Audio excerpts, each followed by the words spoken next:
সময় পর্যন্ত বুঝাইতে চেয়েছে, আমরা যখন মসজিদের মিম্বরে ওয়াজের প্যান্ডেলে ইসলামী শাসন ব্যবস্থা, ইসলামী বিধিবিধানের সৌন্দর্য নিয়ে আলাপ করতাম, তখন তারা বলে, এ হুজুর রাজনীতি আলাপ করবেন না, রাজনীতি আলাপ করবেন না। কি বলেন, বলতো কি না?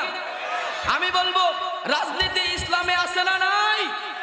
কিছু লোক বলতে চায় ইসলামে রাজনীতি নাই, রাজনীতির সাথে ইসলামের সম্পর্ক নাই। আমি বলবো, রাজনীতি কি এই পৃথিবীর কোন জিনিস না মঙ্গল গ্রহের জিনিস? পৃথিবীর জিনিস। রাজনীতি যদি পৃথিবীর জিনিস হয়ে থাকে, রাজনীতি যদি মানুষের জীবনের সাথে সম্পৃক্ত কোনো বিষয় হয়ে থাকে, তাহলে অবশ্যই ইসলামের মধ্যে রাজনীতি থাকবেই থাকবে। আল্লাহ রাব্বুল আলামিন সূরাতুল বাকারার 208 নম্বর আয়াতের মধ্যে বললেন, ইয়া আইয়ুহাল্লাযীনা আমানু উদখুলু ফিস সিলমি কাফা। আল্লাহ রাব্বুল আলামিন বললেন, হে মুমিনরা, হে মুমিনরা, ঈমানদাররা, উদখুলু, তোমরা প্রবেশ করো, ফিস সিলমি, ইসলামের মধ্যে, কাফাতান, পরিপূর্ণভাবে প্রবেশ করো। বোঝা গেল ইসলামের মধ্যে প্রবেশ করার দুইটা পদ্ধতি, একটা হলো আংশিকভাবে প্রবেশ করা, আরেকটা হলো পরিপূর্ণরূপে প্রবেশ করা। আল্লাহর নজরে মুসলমান হওয়ার জন্য আংশিকভাবে ইসলামে প্রবেশ করলে গ্রহণযোগ্য না, ইসলামে প্রবেশ করতে হবে পরিপূর্ণভাবে, ঠিক কিনা? এই আয়াতটা নাজিল হয়েছিল উদখুলু ফিস সিলমি কাফা, সূরা বাকারার 208 নম্বর আয়াত। এই আয়াতটা নাজিল হয়েছে আল্লাহর রাসূলের একজন সাহাবী, বিশিষ্ট সাহাবী হযরত আব্দুল্লাহ ইবনে সালাম রাদিয়াল্লাহু তাআলা আনহুর ব্যাপারে নাজিল হয়েছে। আব্দুল্লাহ ইবনে সালাম রাদিয়াল্লাহু তাআলা আনহু এক সময় ইহুদি ছিলেন, ইহুদি ধর্মের অনুসারী ছিলেন। মুহাম্মদুর রাসূলুল্লাহ সাল্লাল্লাহু আলাইহি ওয়াসাল্লাম মদিনায় প্রবেশ করার পরে, মদিনায় যাওয়ার পরে ইসলাম ধর্ম গ্রহণ করলেন। ইসলামের পরিপূর্ণতা বোঝানোর জন্য ঘটনাটা আপনাদেরকে বলতেছি, মনোযোগ দিয়ে শোনেন। আব্দুল্লাহ ইবনে সালাম মুসলমান হয়ে গেলেন। মুসলমান হওয়ার পরে সব ঠিক আছে, একটা জায়গায় একটু প্রবলেম। ইহুদি ধর্মে উটের গোশত খাওয়া নিষেধ, উটের দুধ খাওয়া নিষেধ। ইহুদি ধর্মে, ইহুদি ধর্মের অনুসারী যারা, তারা উটের গোশত খায় না, উটের দুধ পান করে না। আব্দুল্লাহ ইবনে সালাম যেহেতু জীবনের লম্বা একটা সময় ইহুদি ছিলেন, এই কারণে উটের গোশত উনি খান না। আপনারা বলেন, একটা মানুষ লম্বা সময় পর্যন্ত কোনো একটা খাবার বাদ দিতে দিতে একটা সময় ওই খাবারের প্রতি অরুচি চলে আসে, অনাগ্রহ চলে আসে, রুচিতে আর ধরে না। ওনার জীবনের প্রায় 40 বছর পার হয়ে গেছে। এই 40 বছর উনি ইহুদি ধর্মের অনুসারী ছিলেন। 40 বছরে ওনাদের ঘরের মধ্যে কোনোদিন উটের গোশত পাক করা হয় নাই, উটের দুধ কোনোদিন ওনাদের ঘরে প্রবেশ করে নাই, কোনোদিন ওনার বাবা খান নাই, ওনার মা খান নাই, ওনাদের দস্তরখানে কোনোদিন উটের গোশত যায় নাই। এই কারণে উটের গোশতের প্রতি একটা অরুচি, অনীহা। উনি যখন মুসলমান হয়ে গেলেন, ইহুদি ধর্মে উটের গোশত নিষিদ্ধ, কিন্তু ইসলাম ধর্মে উটের গোশত নিষেধ না, উটের গোশত হালাল। কি বলেন? ইসলাম ধর্মে উটের গোশত হালাল। এবার উনি উটের গোশত যে হালাল এটাকে বিশ্বাস করেন, এটাকে আকীদা হিসাবে গ্রহণ করেছেন। উটের গোশত হালাল এটা উনি মুখে স্বীকার করেন, উনি মুখে ঘোষণা দেন। যারা উটের গোশত খায় তাদেরকে উনি ঘৃণার চোখে দেখেন না, তাদেরকে উনি অপছন্দ করেন না, বরং আরো বেশি করে খাইতে বলেন। ভাই তোমরা আমার পক্ষ থেকে 2 টুকরা বাড়ায়া খাও, আমি যেহেতু খাইতে পারি না। উনি একটা ব্যাখ্যা দিলেন, উটের গোশত ইহুদি ধর্মে নিষিদ্ধ ছিল, কিন্তু ইসলামে তো আল্লাহ তাআলা উটের গোশত খাওয়াকে ফরজ করেন নাই, উটের গোশত খাওয়াকে ওয়াজিব করেন নাই। যেহেতু উটের গোশত খাওয়া হালাল, হালাল জিনিস খাওয়া তো জরুরি না, এই কারণে আমি উটের গোশতকে হালাল মানে কিন্তু গ্রহণ করি না। উনি যে ব্যাখ্যাটা দিচ্ছেন, আপনারা বলেন ব্যাখ্যাটা কি বেশি খারাপ? উটের গোশত হালাল, হালাল তো খাওয়া জরুরি না, কিন্তু ওয়াজিব তো না। যেহেতু ওয়াজিব না তাই আমি খাই না, তবে এটাকে কি মনে করি? হালাল মনে করি। উনি ব্যাখ্যা দিলেন, উটের গোশত উনি খান না, কিন্তু উটের গোশতকে হালাল মনে করেন না, উটের গোশত উনি হারাম মনে করেন না, নিষিদ্ধ মনে করেন না, হালালই মনে করেন, কিন্তু নিজে খান না। ওনার এই ব্যাখ্যাটা আল্লাহ রাব্বুল আলামিনের কাছে পছন্দ হয় নাই। আল্লাহ রাব্বুল আলামিন আয়াত নাজিল করলেন, আব্দুল্লাহ ইবনে সালামকে সতর্ক করে বললেন, ও আব্দুল্লাহ ইবনে সালাম, যদিও তুমি মুখে স্বীকার করো উটের গোশত হালাল, কিন্তু যেহেতু তুমি খায়া প্রমাণ করো নাই, তুমি যদি পরিপূর্ণ মুসলমান হতে চাও, জীবনে একবারের জন্য হলেও উটের গোশত খায়া প্রমাণ করে দাও যে তুমি পরিপূর্ণ মুসলমান। ইসলামে ঢুকতে হবে পরিপূর্ণভাবে, আংশিকভাবে ইসলামে ঢোকার সুযোগ। ইসলাম কোনো গৃহপালিত ধর্ম না। তুমি মুসলমান, আমি মুসলমান কোন জায়গায়? শুধু মসজিদে না, শুধু মাদ্রাসায় না, শুধু মাহফিলের প্যান্ডেলে না। আমি মুসলমান আমার ঘরে, আমি মুসলমান আমার চাকরিতে, আমি মুসলমান আমার ব্যবসায়, আমি মুসলমান বাজারে, আমি মুসলমান প্লেনে, আমি মুসলমান লঞ্চে, আমি মুসলমান জাহাজে, আমি মুসলমান যখন আমি সংসদ ভবনে, ঠিক কিনা? আমি পৃথিবীর যেখানেই যাব সেখানেই আমি মুসলমান। সেখানে আমার ইসলামকে সমুন্নত করতে হবে। মুসলিম শরীফের মধ্যে হাদিস এসেছে, হযরতে সালমান আল ফারসি রাদিয়াল্লাহু তাআলা একদিন রাস্তা দিয়ে যাচ্ছিলেন। একজন খ্রিস্টান সালমান আল ফারসির সাথে সাক্ষাৎ করলেন। সালমান আল ফারসিকে জিজ্ঞাসা করেন, ইয়া সালমান, মা বালু নবিয়্যুকুম ইউআল্লিমুকুম কুল্লা শাইইন হাত্তাল খিরাআ। ও সালমান, তোমাদের নবী এটা কেমন নবী? তোমাদের নবী তোমাদেরকে সব কিছু শিক্ষা দেয়, হাত্তাল খিরাআ, এমনকি বাথরুমে যাওয়াও শিক্ষা দেয়। একজন নবী কোরআন শিখাবে। আমরা যেটা আগে বলতাম, আমাদেরকে যেটা আগে বলা হতো, ও হুজুর আপনি বিয়ে শাদী নিয়ে কেন কথা বলেন? আমরা গায়ে হলুদের অনুষ্ঠানে গান বাজনা করব, গায়ে হলুদের অনুষ্ঠানে আমরা একটু ছেলে মেয়ে একত্রিত করে আয়োজন করব, নাচবো, ওখানে আপনি কেন কথা বলেন?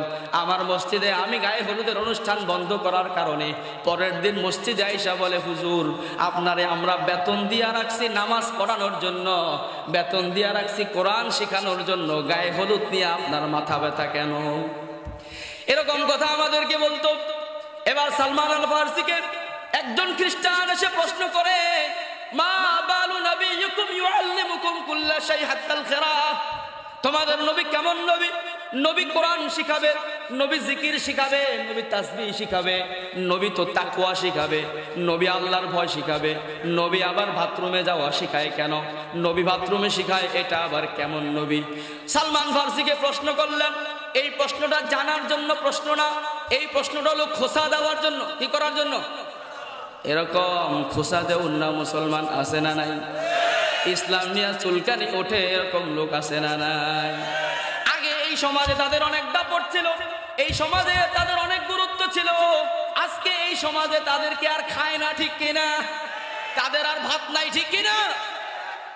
ইসলাম নিয়ে যাদের চুলকানি, আপনারা তসলিমা নাসরিনের পেজ মাঝে মাঝে ঢুকবেন, ওরে জ্বালা কাহাকে বলে? তার জ্বালাতন দেখলে খুশিয়ে দিন বাগবা করতে থাকে। তার কি জ্বালাতন? কারণ সে যেদিকে তাকায়, হাসানাত আব্দুল্লাহর কথা শুনলে তার জ্বলন শুরু হয়, সার্জিসের স্ত্রীকে নিয়ে তার জ্বালাতন শুরু হয়। কত বড় ধর্মান্ধ! আমরা সব সময় দেখে আসছি, বিয়ে করার পরে বউর ছবি তুলে স্ট্যাটাস দেয়, আমার বউ অমুক, আমার বউ তুমুক ইত্যাদি স্ট্যাটাস দেয়। সার্জিসের মতো ছেলেটা আমরা তো কল্পনাও করতে পারি নাই, কত বড় ধর্মান্ধ একটা ছবিও আপলোড করলো। সুবহানাল্লাহ। যেটা তোমাদের জ্বলে ওটাতে আমাদের অন্তরে সুখে ভরে যায়। যেই জিনিসে তোমাদের অন্তরে জ্বলে পড়ে ছারখার হয়, ওই জিনিস দ্বারা আমাদের অন্তর আনন্দিত এবং উৎফুল্লিত হয়। তো সে খোঁচা দেওয়ার জন্য বলছে, তোমাদের নবী বাথরুমে যাওয়া শেখায়, এটা আবার কেমন তারা নবী? খোঁচা দেওয়ার জন্য বলছে। সালমান আল ফারসি বলে, তুমি খোঁচা দিতেছো আমাদেরকে এই কথা বলে? আরে জালেম, আরে বেআকল, তুমি শোনো।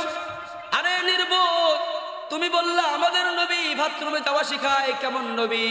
আরে আমার আর আপনার নবী তো এমন নবী, আমার আর আপনার নবী আমাদের জীবনের সব কিছু শিক্ষা দিয়েছেন। আল্লাহ রাসূল সাল্লাল্লাহু আলাইহি ওয়াসাল্লাম এক হাদিসের মধ্যে বলেছেন, আনা লাকুম বিমানজিলাতিল ওয়ালিদ উআল্লিমুকুম। ও আমার সাহাবারা, ও আমার উম্মত, আমি তোমাদের জন্য একজন এমন নবী, বিমানজিলাতিল ওয়ালিদি, একজন পিতার মতো ব্যক্তি, উআল্লিমুকুম কুল্লা শাই, তোমাদেরকে আমি সব কিছু শিখাই। একজন বাবা যেমন তার সন্তানকে সব কিছু শিখায়, একজন বাবা তার সন্তানকে বাথরুমে যাওয়া শিখায়, খানা খাওয়া শিখায়, কাপড় পরিধান করা শিখায়, রাস্তায় চলা শিখায়, কথা বলা শিখায়। একজন বাবা যেমন তার সন্তানকে সবকিছু শিখায়, আমি নবী তোমাদের জন্য পিতার মতো তোমাদেরকে ধরে ধরে সব কিছু শিক্ষা দেয়। আমাদের নবী আমাদেরকে সব শিখিয়েছেন। আল্লাহু আকবার। আল্লাহ রাসূল সাল্লাল্লাহু আলাইহি সাল্লামের জীবনী পড়তে গেলে হয়রান হতে হয়। আমি তিরমিজি শরীফের 2য় খণ্ড পড়াই, তিরমিজি সানি পড়াইতে গিয়ে আমার কাছে এত অবাক লাগে। আল্লাহ রাসূল সাল্লাল্লাহু আলাইহি সাল্লাম বলছেন, খাম্মিরুল ইনা আউকু আস-সিকা, এই তোমরা ও আতফিউস সুরুজ, আল্লাহ রাসূল বলছেন তোমরা রাত্রে ঘুমানোর সময় তরকারির পাতিলা, ভাতের পাতিলা সেটা খোলা রাখো না, তরকারির পাত্র, ভাতের পাতিলা ঢাইকা রাখো। আর এই যে আগেকার জমানায় কফি জ্বালাইতো, হারিকেন জ্বালাইতো, আল্লাহ রাসূল বলছেন হারিকেন কফি এগুলাকে নিভায়া তারপরে ঘুমায়ও। এরপরে জগ, মগ, গ্লাস এগুলোর উপরে ঢাকনা দিয়ে রেখো। আমি অবাক হয়ে গেলাম, নবী মুহাম্মদুর রাসূলুল্লাহ সাল্লাল্লাহু আলাইহি ওয়াসাল্লাম আরশের উপর থেকে আল্লাহ যাকে নির্বাচিত করেছেন, আরশের ফেরেশতারা যাকে নিয়ে গর্ব করে, যাকে সালাম দেয়, আরশের জমিন যার পায়ের স্পর্শ পাওয়ার জন্য অপেক্ষমান ছিল, সেই নবী আমাদের ঘরের মধ্যে পাত্র কিভাবে রাখবো সেটাও শিক্ষা দেন। এমন নবী আমাদের। সালমান আল ফারসি বলেন, নির্বোধ, তুমি বলো বাথরুমে যাওয়া শিখায়। আরে আমাদের নবী তো শুধু বাথরুমে যাওয়া না, এটা তো আমাদের গর্ব। আমাদের নবী তো আমাদেরকে বাথরুমে যাওয়ার সময় আমরা যে টিস্যু পেপার নিয়ে যাই, এই টিস্যু পেপার কয়টা নিয়ে যাব, সংখ্যা কয়টা হবে সেটাও শিখায়। বাথরুমে যাওয়ার পরে কিভাবে বসবো সেটাও শেখায়, বাথরুমের থেকে কিভাবে বের হব সেটাও শেখায়, কোন হাত ব্যবহার করব সেটাও শেখায়, কতটুকু ব্যবহার করব সেটাও শেখায়। আমার আর আপনার নবী এমন নবী, আমার আর আপনার নবী আমাদেরকে পার্সোনাল জীবন থেকে নিয়ে, ব্যক্তি জীবন থেকে নিয়ে আন্তর্জাতিক জীবন পর্যন্ত সব শিক্ষা দিয়েছেন। বলেন সুবহানাল্লাহ। সেই পরিপূর্ণ ইসলামের অনুসারী হওয়ার দিকে শাসন করতেছে প্রায় 100 বছর। সমাজতন্ত্র পৃথিবীকে শাসন করেছে 70 বছর। এরকম অসংখ্য তন্ত্র পৃথিবীকে শাসন করেছে, কিন্তু কোন তন্ত্র দ্বারা পৃথিবীর মধ্যে শান্তি এবং সুখ আসতে পারে। কিন্তু ইসলাম পৃথিবীতে শাসন করেছে 1291 বছর। কয় বছর? ইসলাম, এই কোরআন পৃথিবীকে শাসন করেছে 1291 বছর, যেটাকে পূর্ণাঙ্গ করে বলা হয় 1300 বছর। 1300 বছর ইসলামের খেলাফত পৃথিবীতে ছিল। 1291 বছর পর্যন্ত যতদিন পৃথিবীতে খেলাফা ব্যবস্থা ছিল, ততদিন পর্যন্ত খেলাফতের অধীনে লক্ষ লক্ষ বর্গ কিলোমিটার জায়গা খেলাফতের অধীনে পরিচালিত হয়েছে। এই বিশাল খেলাফতের অধীনের সাম্রাজ্যের মধ্যে কোথাও কোনো একজন মানুষ অশান্তিতে ছিল? সুবহানাল্লাহ। কোনো একজন মানুষের মধ্যে অশান্তি ছিল না, কোনো একজন মানুষের মধ্যে দুঃখ ছিল না, অভাবের অভিযোগ ছিল না, অনিরাপত্তার অভিযোগ ছিল না। 1300 বছর পর্যন্ত পৃথিবীবাসী ইসলামী খেলাফতের সৌন্দর্য দেখেছে। খেলাফতের একটা সংক্ষিপ্ত মেয়াদ, সংক্ষিপ্ত একটা চার্ট আপনাদের সামনে তুলে ধরি। খেলাফতের সূচনা হয়েছে 632 খ্রিস্টাব্দ থেকে। হযরতে প্রথম খলিফা হলেন হযরত আবু বকর সিদ্দিক রাদিয়াল্লাহু তাআলা। একটু খেয়াল করে শোনেন, আমরা তো আমাদের খেলাফত পৃথিবীতে কয়দিন ছিল, কোন খলিফারা কয়দিন শাসন করেছে, কোন খলিফার শাসন আমল কেমন ছিল, আমাদের এগুলো জানা না। মুসলমান এগুলো জানি না। এখন সময় এসেছে খেলাফত নিয়ে ঘাটাঘাটি করার, খেলাফতের খোঁজ খবর নেওয়ার সময় এসেছে। কারণ আল্লাহর রাসূল সাল্লাল্লাহু আলাইহি ওয়াসাল্লাম আমাদেরকে সুসংবাদ দিয়ে গেছেন। আল্লাহর রাসূল পুরো পৃথিবীর সময়টাকে 5টা ভাগে ভাগ করেছেন। এই 5 ভাগের মধ্যে বর্তমানে 4র্থ ভাগ চলতেছে। এই 4র্থ ভাগ হলো পৃথিবী খেলাফত শূন্যর সময়, যে সময় পৃথিবীতে খেলাফত নাই। আল্লাহ রাসূল বলেছেন এটা হলো জুলুমের সময়, এটা হলো কামরা কামড়ির সময়, এটা হলো অনিরাপত্তার সময়। এই সময়টা পার হওয়ার পরে যেই সময় আসবে এটা হলো খেলাফতের সময়। আল্লাহু আকবার। সামনে আসতেছে কিসের সময়?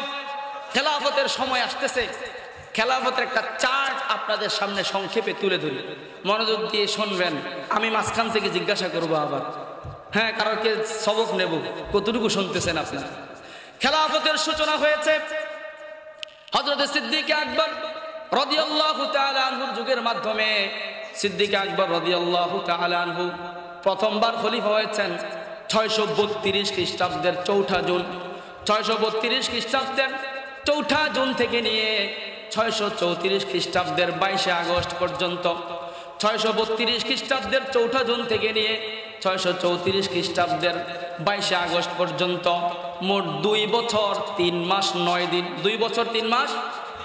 হযরত সিদ্দিক আকবর রাদিয়াল্লাহু তাআলা আনহুর পরে দ্বিতীয় খলিফা হলেন ওমর ফারুক রাদিয়াল্লাহু তাআলা।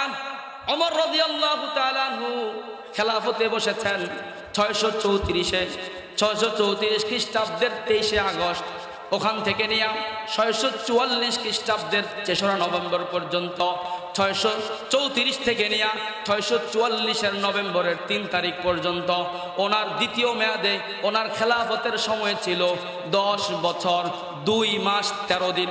10 বছর 2 মাস, 634 থেকে 644। এরপরে তৃতীয় পর্যায়ে হযরত ওসমান রাদিয়াল্লাহু তাআলা আনহু খেলাফতের মসনদে ছিলেন 644 খ্রিস্টাব্দ থেকে শুরু করে 656 খ্রিস্টাব্দ পর্যন্ত, মোট 12 বছর। কয় বছর? 12 বছর। এরপরে চতুর্থ ধাপে খলিফা হয়েছিলেন হযরতে আলী রাদিয়াল্লাহু তাআলা আনহু 656 খ্রিস্টাব্দ থেকে নিয়ে 661 খ্রিস্টাব্দ পর্যন্ত, মোট 5 বছর। কয় বছর? এই 4 জন মিলিয়ে পুরো সময়টা হলো 30 বছর। আল্লাহ রাসূল বলছেন আল খেলাফাতু বাদি 30 আমা, আমি রাসূল দুনিয়া থেকে চলে যাওয়ার পরে আমার সাহাবারা খেলাফত আলা মিনহাজিন নবুওয়া, খেলাফতে রাশেদা পরিচালনা করবে 30 বছর পর্যন্ত। এই হলো 30 বছরের একটা চার্ট, এটাকে বলা হয় খেলাফতে রাশেদা। মনে থাকবে আপনাদের?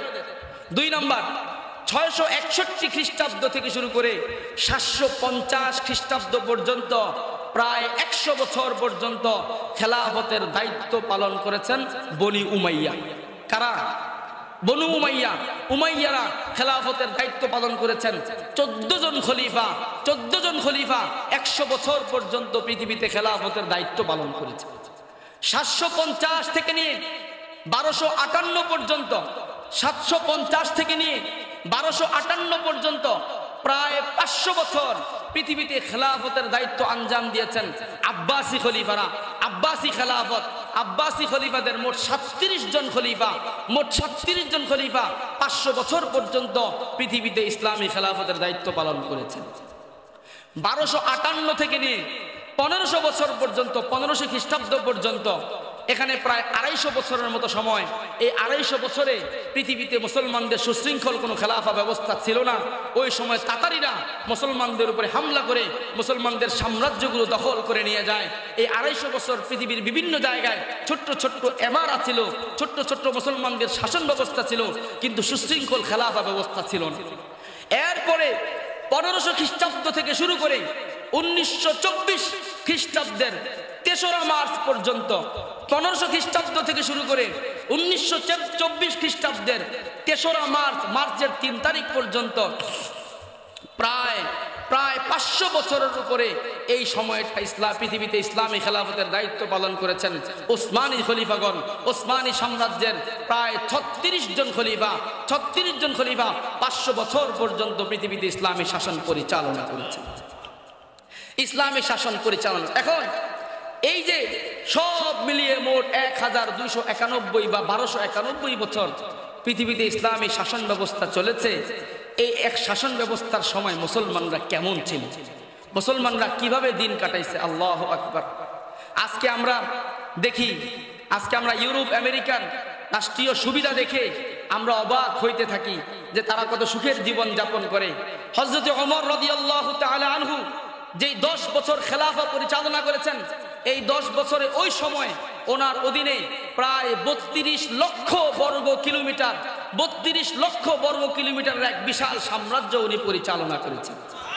ওই জমানা হিসেবে যেই সময় পৃথিবীতে অস্ট্রেলিয়া আবিষ্কার হয় নাই, পৃথিবীতে আমেরিকা আবিষ্কার হয় নাই, কানাডা আবিষ্কার হয় নাই, ওই সময় পৃথিবী ছিল এশিয়া পুরোটা, এটা পৃথিবী ছিল।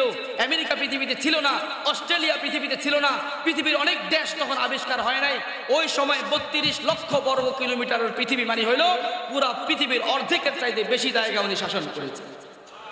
এই পুরো পৃথিবীর অর্ধেকের চাইতে বেশি জায়গা শাসন উনি কিভাবে করেছেন, কেমন ছিল শাসন ব্যবস্থা? ওমর রাদিয়াল্লাহু তাআলা আনহু বলেন যে আমি যতদিন পর্যন্ত খেলাফতের দায়িত্বে আছি, আমার এই 32 লক্ষ বর্গ কিলোমিটার জায়গার ভিতরে কোনো মানুষের অনিরাপত্তা তো দূরে থাকুক, একটা কুকুরও যদি ক্ষুধার্ত অবস্থায় মারা যায়, আমি ওমর আল্লাহর কাছে জবাবদিহিতা করতে বাধ্য থাকতাম। একটা কুকুরও ক্ষুধার্ত অবস্থায় মারা যাইতে পারে নাই। এই 32 লক্ষ বর্গ কিলোমিটার জায়গার ভিতরে যত মুসলমান বসবাস করেছে, সব মুসলিম নাগরিকের জন্য রাষ্ট্রীয় ভাতার ব্যবস্থা করা ছিল। আজকে আমরা ইউরোপ আমেরিকার ভাতার কথা শুনলে ইউরোপ আমেরিকায় ছুটে যাওয়ার জন্য পাগল হয়ে যাই, ওই দেশের গ্রিন কার্ডের জন্য পাগল হয়ে যায়। আপনাদেরকে বলি, ইতিহাসের কিতাবের মধ্যে লেখা হয় ওমর রাদিয়াল্লাহু তাআলা আনহুর জমানায় একজন দুগ্ধ পোষ্য বাচ্চার জন্য, যেই সন্তানটা আজকে জন্মগ্রহণ করেছে, প্রত্যেকটা নাগরিকের জন্য ভাতার ব্যবস্থা ছিল। যেই শিশুটা আজকে জন্ম নিয়েছে ওই শিশুর জন্য ভাতা নির্ধারিত ছিল 200 দিরহাম। বর্তমান বাজারে $200 চাইতে বেশি। আপনারা বলেন $200 যদি আমরা এখন হিসাব করি কত টাকা? প্রায় 25,000 টাকা। কত? প্রায় 25,000 টাকার মতো একজন শিশু যেদিন জন্মগ্রহণ করেছে, এই 32 লক্ষ বর্গ কিলোমিটার জায়গার সেই চরাঞ্চলে, সেই গহীন অরণ্যে, সেই অজপড়া গায়ে যদি একটা শিশু জন্মগ্রহণ করত, খেলাফতের এরকম ভান্ডার থেকে সঙ্গে সঙ্গে মাসে $200 তার জন্য বরাদ্দ হয়ে যেত। এমন সুন্দর শাসন ব্যবস্থা ছিল। আমি আপনাদেরকে একটা ছোট্ট ঘটনা শোনাই। হযরতে আবু বকর সিদ্দিক রাদিয়াল্লাহু তাআলা আনহু যখন খেলাফতের মসনদে বসলেন, আবু বকর সিদ্দিক রাদিয়াল্লাহু তাআলা আনহু খলিফা হওয়ার পরে সর্বপ্রথম চিন্তা করলেন যে পুরো রাজ্যের নিরাপত্তা ব্যবস্থাকে মজবুত করতে হবে, জনগণের জন্য নিরাপত্তাকে নিশ্চিত করতে হবে, সারা দেশের মানুষ যেন নিরাপদে চলাফেরা করতে পারে, ব্যবসা বাণিজ্য করতে পারে, মানুষকে নিরাপত্তা দিতে হবে সিদ্ধান্ত নিলেন। কারণ একজন রাষ্ট্রনায়ক ক্ষমতায় বসার পরে জনগণকে যদি সব কিছু দেয় কিন্তু নিরাপত্তা দিতে না পারে, সেই রাষ্ট্রনায়ক সফল না ব্যর্থ? যদি তার জনগণকে নিরাপত্তা দিতে না পারে, জনগণ যদি নিরাপদে রাস্তায় চলতে না পারে, সেই রাষ্ট্রনায়কের কোনো মূল্য নাই। আমাদেরকে অনেক মানুষ বলে, আগেই তো আমরা ভালো ছিলাম, আগে আমাদেরকে পদ্মা ব্রিজ বানিয়ে দিছে, আমাদেরকে এরকম বড় বড় রোড বানিয়ে দিয়েছে, আগেই তো আমরা কত সুখে ছিলাম। ও আমার ভাইয়েরা, আপনারা বলেন, আগে যে 15-16 বছর একটা লম্বা সময় পার হয়েছে, অনেক সুবিধা দেওয়া হয়েছে ঠিক, কিন্তু দেশের মানুষ নিরাপত্তায় ছিল না, ঠিক কিনা? দেশের মানুষের নিরাপত্তা ছিল না। ব্যবসায়ী ব্যবসা করে নিরাপত্তা পায় নাই, ওলামায়ে কেরাম মসজিদে বয়ান করে নিরাপদ ছিল না, খতিবরা মাহফিলে বয়ান করে নিরাপত্তা পায় নাই, চাকরিজীবীরা চাকরি করে নিরাপত্তা পায় নাই। একজন রাষ্ট্রনায়ক সব দেওয়ার পরে যদি তার জনগণকে নিরাপত্তা না দিতে পারে, ওই রাষ্ট্রনায়ক কখনো সফল রাষ্ট্রনায়ক না, ঠিক কিনা? আবু বকর সিদ্দিক রাদিয়াল্লাহু তাআলা চিন্তা করলেন জনগণকে নিরাপত্তা দিতে হবে, এই জন্য বিচার বিভাগটাকে মজবুত করতে হবে। বিচার বিভাগটাকে মজবুত করার জন্য উনি সাহাবাদের মধ্যে তালাশ করে দেখলেন ইসলামী বিচারের ক্ষেত্রে কঠিন মানুষকে, ইসলামী বিচারের ক্ষেত্রে মজবুত মানুষকে উনি খুঁজে দেখলেন। মুসলমানদের মধ্যে আল্লাহর বিধানের ক্ষেত্রে সবচেয়ে মজবুত মানুষ হলেন ওমর। সবচেয়ে মজবুত কে? ওমর। হযরত আবু বকর সিদ্দিক রাদিয়াল্লাহু তাআলা আনহু খলিফা হওয়ার পরে চিফ জাস্টিস বানায় দিলেন, প্রধান বিচারপতি বানায় দিলেন। কাকে? ওমরকে বিচারপতি বানায় দিলেন। ওমর, বিচারের দায়িত্বটা আপনি পালন করবেন।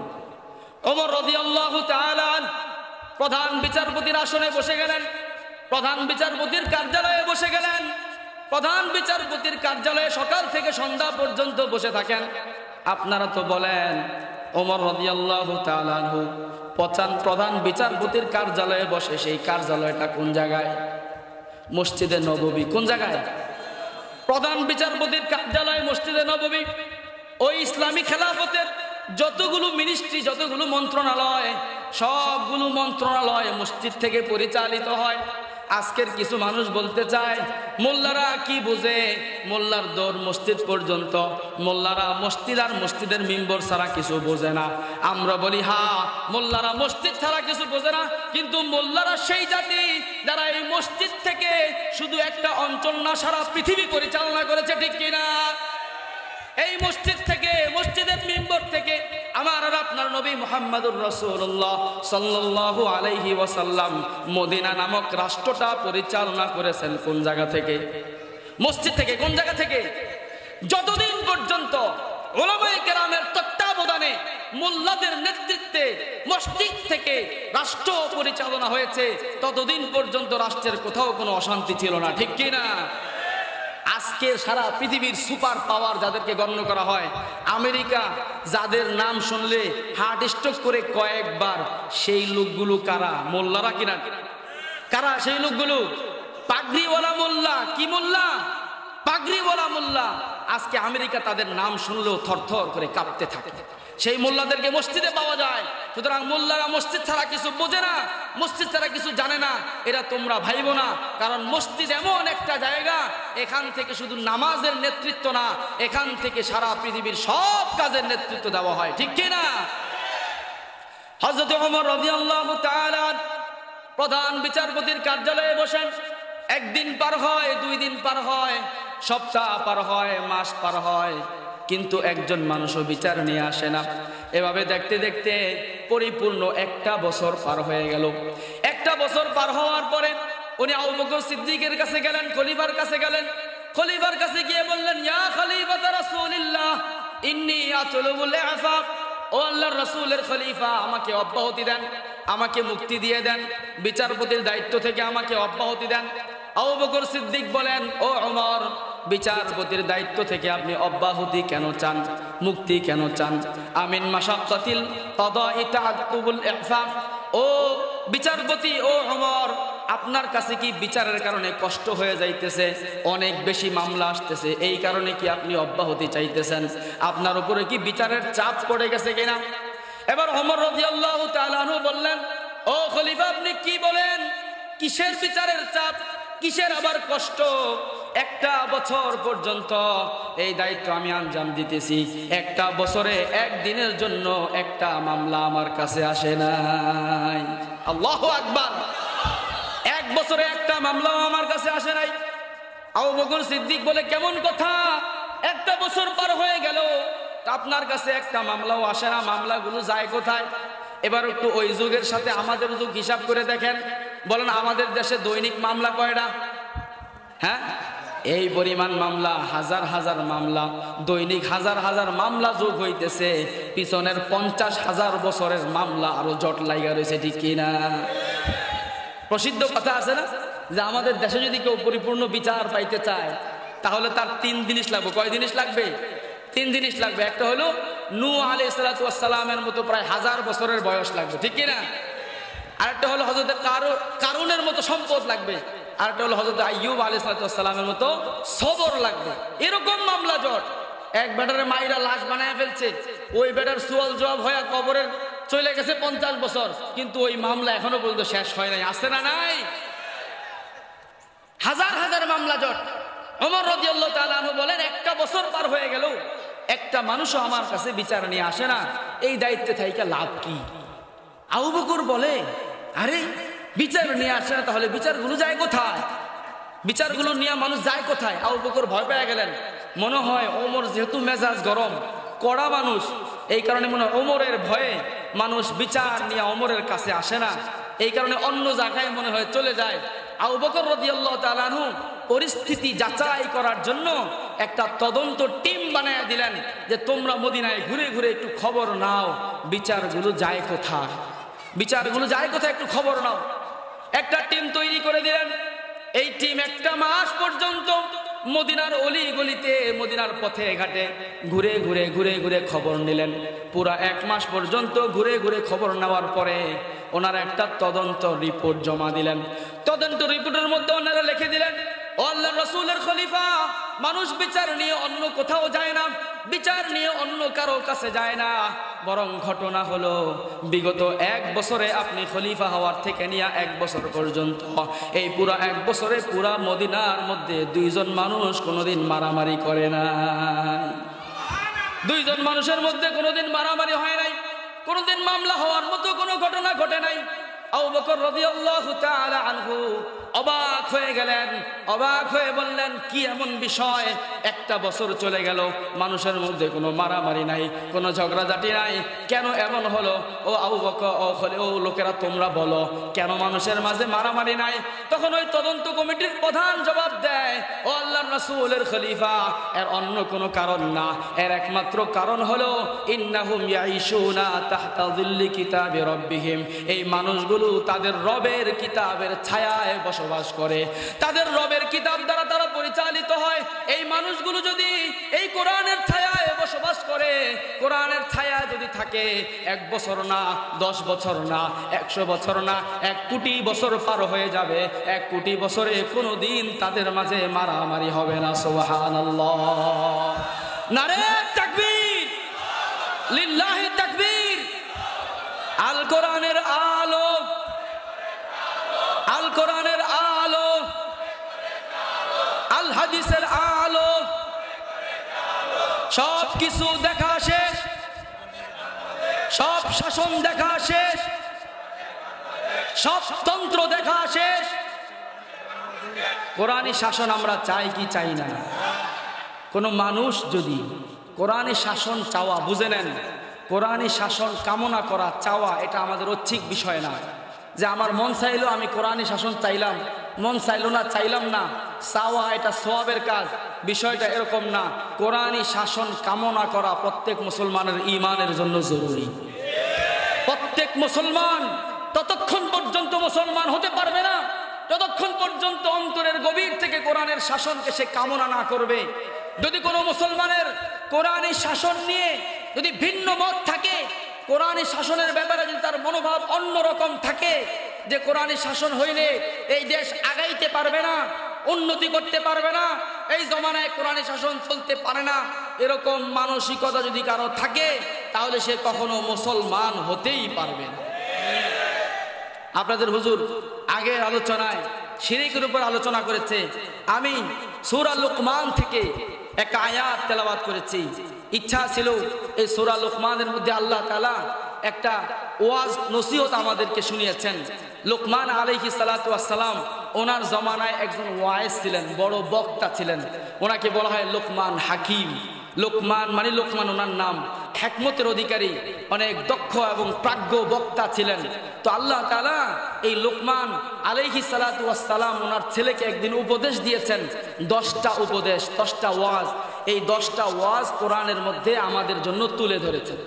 আমার ইচ্ছা ছিল আজকের আলোচনায় আমি 10টা ওয়াজ আপনাদের সামনে পয়েন্ট আকারে তুলে ধরবো, কিন্তু ওদিকে যাওয়ার আমার সময় সুযোগ হয় নাই, আর হবেও না। মাত্র অল্প কয়েক মিনিট সময় আছে।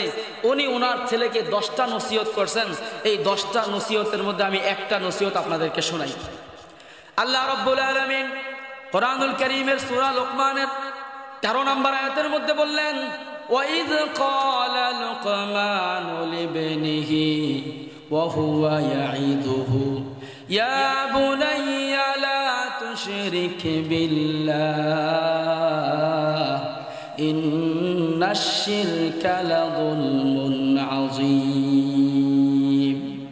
আল্লাহ রাব্বুল আলামিন বললেন, হে আমার নবী স্মরণ করো, হে আমার বান্দারা তোমরা স্মরণ করো ওই সময়ের কথা যখন লোকমান বলল লিবিনিহি, তার সন্তানকে, ওয়া হুয়া ইয়াইদুহু, লোকমান তার সন্তানকে উপদেশ দিচ্ছিল, ওয়াজ করতেছিল। আমি আপনাদেরকে যেমন এখন ওয়াজ করতেছি, বক্তারা যেমন শ্রোতাদের সামনে ওয়াজ করে, এরকম লোকমান আলাইহিস সালাতু ওয়াস সালাম একবার ওয়াজ করতেছিলেন তার সন্তানকে। ওয়াজ করে 10টা নসিহত করলেন, 10টা উপদেশ দিলেন। লোকমান আলাইহিস সালাতু ওয়াস সালামকে আল্লাহ তাআলা হিকমত দিয়েছিলেন, প্রজ্ঞা দিয়েছিলেন। লোকমান আলাইহিস সালাতু ওয়াস সালাম একজন নবী ছিলেন না, কিন্তু আল্লাহ তাআলার কোরআনের অনেক জায়গায় লোকমানের আলোচনা করেছেন। কোরআনের মধ্যে 25 জন নবীর আলোচনা আসছে। কয়জন নবীর? 25 জন নবীর আলোচনা আসছে। লোকমান আলাইহিস সালাতু ওয়াস সালাম নবী ছিলেন না। কোন কোন বর্ণনায় পাওয়া যায় লোকমান 1000 বছর হায়াত পেয়েছেন, কোন বর্ণনায় পাওয়া যায় 3000 বছর হায়াত পেয়েছেন। লোকমান আলাইহিস সালাতু ওয়াস সালামের কথার মধ্যে আল্লাহ তাআলা এমন জাদু দিয়েছিলেন, লোকমান যখন ওয়াজ করতেন, লোকমান যখন বয়ান করতেন, আশেপাশের যত মানুষ আছে সবাই জড়ো হয়ে যেত, এমনকি পশু পাখি প্রাণীরা পর্যন্ত একত্রিত হয়ে যেত। সেই লোকমান আলাইহিস সালাতু ওয়াস সালাম